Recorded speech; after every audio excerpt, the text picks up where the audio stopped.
Olá, bom dia, boa tarde, boa noite. Não sei que horas que você vai estar me vendo e me ouvindo, né?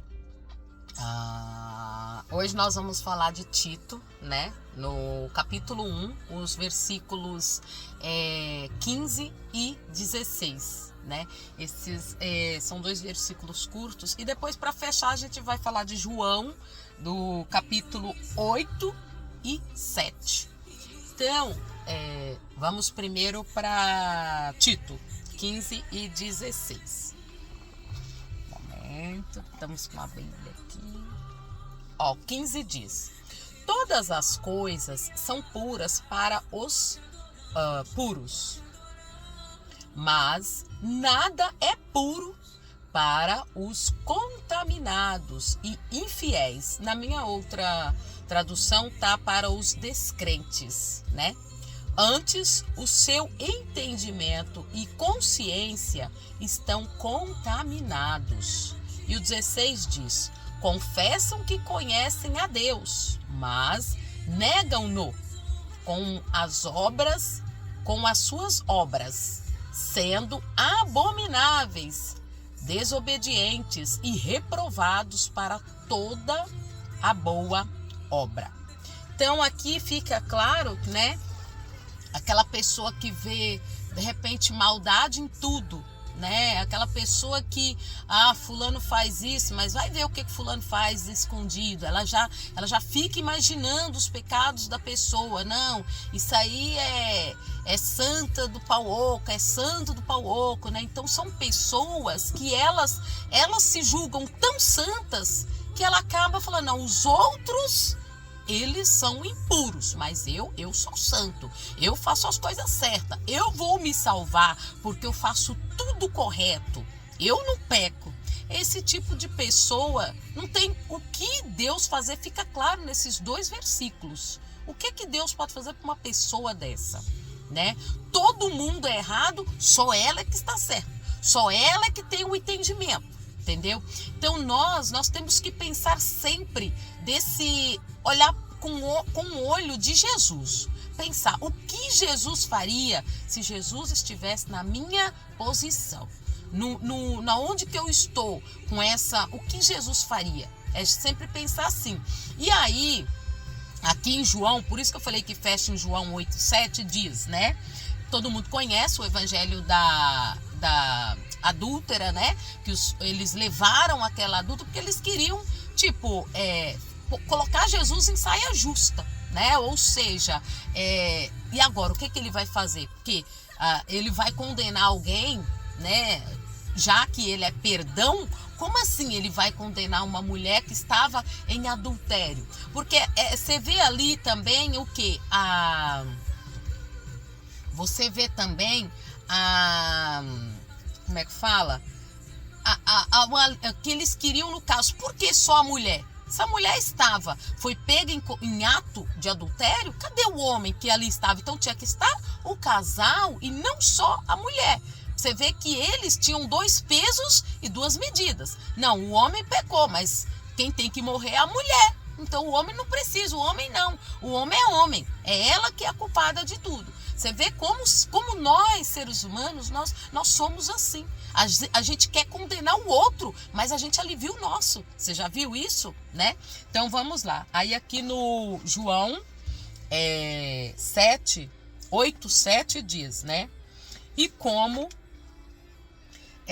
perseverassem endireitando, e disse-lhes: aquele que dentre vós está sem pecado, seja o primeiro que atire a primeira pedra contra ela. Então, aqui eu me perdi um pouco. Eles perseveravam perguntando, porque já tinha perguntado para Jesus. A lei de Moisés diz que tem que apedrejar. E o que o senhor, mestre, que aí naquela hipocrisia, né? E o que o senhor diz que a gente tem que fazer? Aí como eles insistiam na pergunta para Jesus, porque Jesus ali, ele estava escrevendo no chão com o dedo. O que será que Jesus escrevia ali? Já pensou, né? Será que Jesus, ele ele só estava fazendo desenhos no chão? Não. A Bíblia, a palavra diz que Jesus escrevia no chão, né? Na terra, né? Então, a gente fica imaginando o que ele escrevia ali. Mas eles não quiseram. Jesus estava ali, tipo, neutro. Não tinha falado nada. Então, eles... E aí? O que vai fazer? O que vai fazer com ela? Aí, Jesus, ele foi muito assim. Ele tocou na ferida. Quem dentre vós, aquele que... está sem pecado, ou seja, não é que pecou, porque ela tinha pecado naquele dia, ou seja, está sem pecados anteriores, não era daquele dia, não era de ontem, não era de hoje, era anteriores, né? Então aquele que estiver sem pecado que atira a primeira pedra. E aí? Eles ficaram sem ação, por quê? Todos ali tinham pecados, e um dos pecados era só de ter os maus olhos, só de pensar não, é justiça. Porque como que eu vou fazer justiça com um só se foram dois? Entendeu? Então, a gente tem que pensar nisso. Com quais olhos eu estou olhando o meu irmão? Quais são os meus olhos para o pecado do meu irmão? Para o erro do meu irmão? Me tratou mal, eu vou tratar 10 vezes pior. É assim? Jesus faria isso? E aí, quando Jesus se volta para ela, todos eles saem porque todos tinham pecados, né? Aí eles foram obrigados a olhar para dentro de si, todos tinham. E aí Jesus fala, ninguém. E aí, onde estão os seus acusadores, mulheres? Porque, gente, o que a gente comete de errado, os pecados que a gente comete de errado, eles nos condenam, eles nos acusam, né? E isso, se eu não me arrepender, eu não vou ter como Jesus me salvar, não tem como, porque eles vão me acusar. E aí depois no julgamento, quem é que vai te acusar? Jesus sabe dos seus pecados e o demônio também. Então ele vai estar lá, olha, ela tinha maus olhos, olha, ela mentia, olha, ela era fofoqueira, olha, ela cuidava da vida dos outros. Você acha que ele não vai usar isso para você? Olha, ele ficava de olho nas mulheres na rua. Você acha que Jesus vai poder fazer o quê diante dos argumentos de Satanás, diante dos seus próprios pecados? Porque quem nos condena são os nossos pecados, não é Jesus. Ele é nosso advogado, desde que nós o reconheçamos como o único salvador das nossas vidas. Porque quando Jesus olha para ela e diz, mulher, ninguém te acusou? Ninguém fez nada com você? Ela falou, ninguém, Senhor. E ele fala, então vá e não peques mais. Ou seja, para que coisa pior não aconteça o que? A ela. Porque se ela continuasse a adulterar, e aí? Jesus não ia estar lá, né? E aí? Quem iria salvá-la? Quem iria perdoá-la? Então ele fala, os seus pecados estão perdoados. Então, seu pecado de adultério está perdoado. Agora vá. Não peques mais, não faça de novo. Então, porque pra gente, às vezes é muito assim, eu pequei, mas Jesus perdoa. Ele fala pra gente não permanecer no pecado. Então, quem está em Cristo, nova criatura é. Entendeu? Então, é assim, se volta para Deus, se arrependa. Quem mente, quem adultera, quem rouba uma colher, qualquer coisa, um garfo, gente, quem rouba qualquer coisa, isso é o quê? É pecado.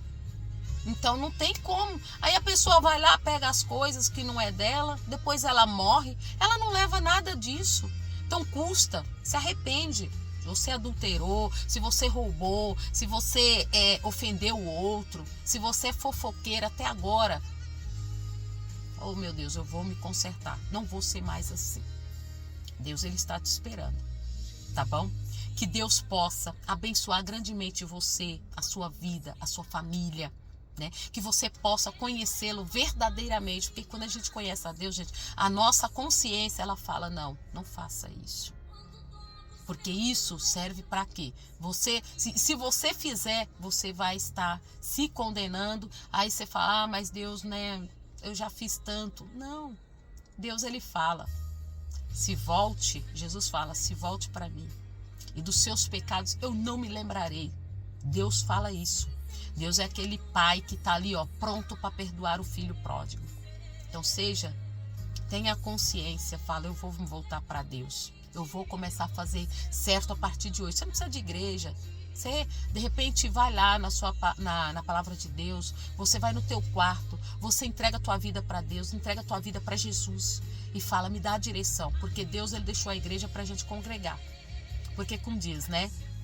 Igreja não salva ninguém, mas é na igreja que tá os que serão salvos, porque ele está buscando por Jesus. São todos? Não, não são todos. Tem muitos que estão lá que são hipócritas, são como aqueles fariseus, né? Que tinham pecados, mas queriam condenar o pecado da mulher adúltera. Né? Então, vamos lá. Vamos se voltar para Deus, vamos? Que Deus abençoe você, tá bom?